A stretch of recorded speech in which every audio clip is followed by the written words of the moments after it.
I'm going to show you this meditation for your arc line, which is going to help you realize your power. The arc line, you might have heard the aura, right? The aura is an extension of our physical body that extends out and helps to create this radiance and glow around us. When someone has a strong aura, they seem like they just take over a room. You can feel their presence when they come into a room. And the arc line is considered like the nucleus of the aura. And everything that we perceive and process inside the body starts to get projected out into the aura. And also, when the arc line and the aura are strong, then it protects us from negativity getting in such a way that it colors our judgment, our perception. It's one thing to have negative things happen, right? And to be sad about it or angry about it, but then it's another thing to have it really cloud our sense of reality and judgment and perception. So the arc line is something that you see in pictures of saints with the halo going around, and it goes around ear to ear. And for women, it is said that we also have a second arc line, which is right around the nipples. The power of the arc line lies in its ability to guide us in our journey towards where we want to go, towards our soul's desires, our life purpose, our joy. And when the arc line is weak, then we feel much more self-conscious. We might be more depressed. We might lack energy and clarity. And we might find ourselves feeling more moody. Strengthening the arc line, which then has an impact on our aura, which not only protects us again from negativity, but also projects who we are and what we are processing and perceiving inside. We really want to make that nice and strong, right? So this is the meditation for that. And we're going to use the mantra HAR, H-A-R, which means infinite creativity manifest, which is who you are, who everyone is. And it's also what we do. Infinite creativity manifest, right? Not just potentiality, but actually manifested in you, through you. So that's HAR, H-A-R. When you say the mantra on the R, make sure the tip of the tongue hits the roof of your mouth, just behind your teeth. So it sounds like this, HAR instead of HAR. You want to hit the pressure points that are up in the upper palate that will send the signals to your brain. And if you say HAR, you're not tapping into those pressure points. Your peace fingers will come up and the fingers come together. Your ring finger and your pinkies curl down and your thumbs hold them down like this. And your elbows are resting right at your sides, so they're not up here. Resting right at your sides in this position. Spine is tall, shoulders are down, and just bring the shoulder blades together slightly behind you. Eyes are at the tip of the nose, and when you're doing this, don't think too hard about, am I doing it right? Oh, I'm seeing the side of my nose, not the tip of my nose. Just look down in that direction. If you see the side of your nose, that's totally fine.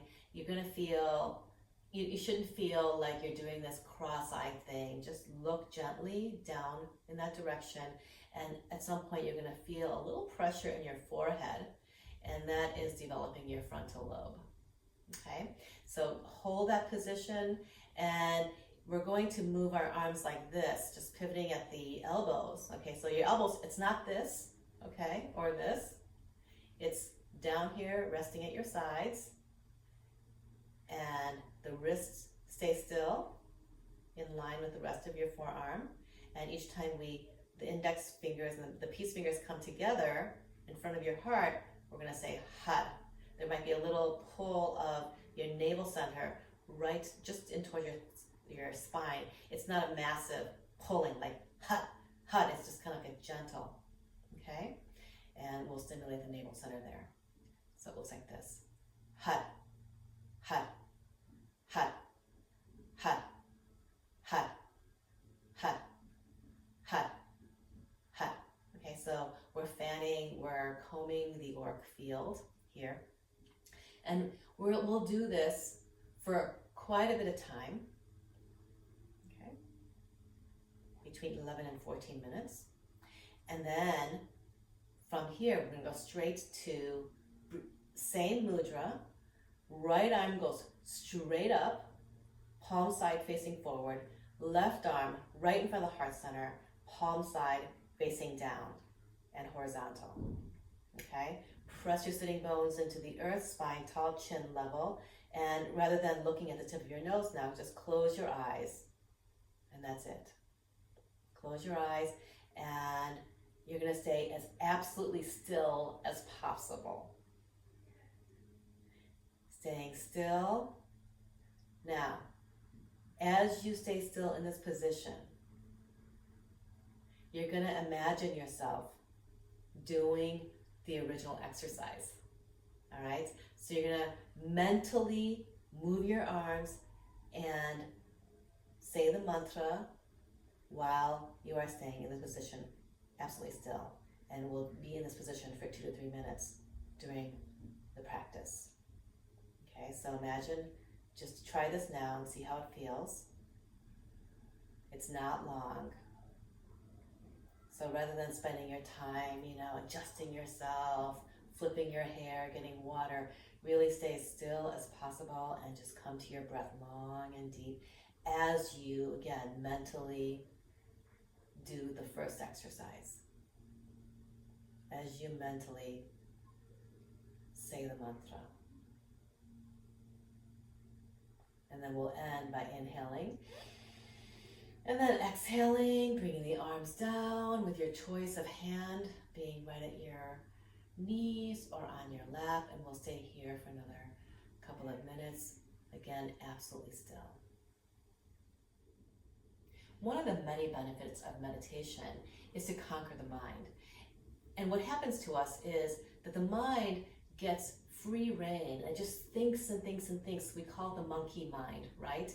Because it's just all over the place and it impacts our mood, our perception, and we act on it all the time. We can't sit still. We react. We make decisions based on all of the things that's going on in our monkey mind.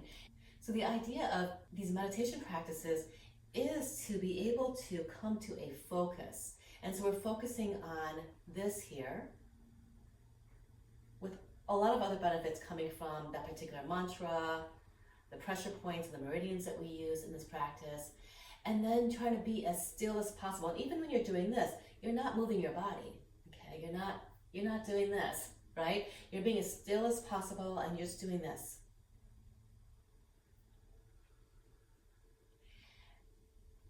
And then being as still as possible,